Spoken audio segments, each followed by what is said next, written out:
Jesus, unlike anybody else in history, has the credentials to tell us the truth about the afterlife. When you explain the resurrection, you tend to talk about these four things.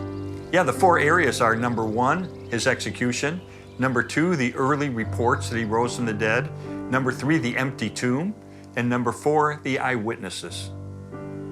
So the first E is for execution, that Jesus was truly dead after being crucified. And the evidence for this is very powerful. We have no evidence anywhere of anyone ever surviving a full Roman crucifixion. Even the scientific, peer-reviewed, secular Journal of the American Medical Association conducted an investigation into the death of Jesus, and their conclusion was, quote, "Clearly, the weight of the historical and medical evidence indicates that Jesus was dead even before the wound to his side was inflicted." The second E stands for the word early. We have early reports that Jesus rose from the dead. In other words, reports that can be dated back very close to the events themselves. Because I used to think, like a lot of skeptics, that the resurrection was a legend.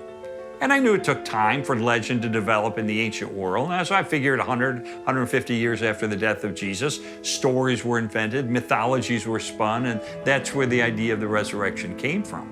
But we have a report of the resurrection of Jesus Christ, including named eyewitnesses and groups of eyewitnesses, that has been dated back by scholars to within months of his execution. That is like a news flash from ancient history. So I don't think you can write it off as just being a legend. The third E stands for empty. We have an empty tomb.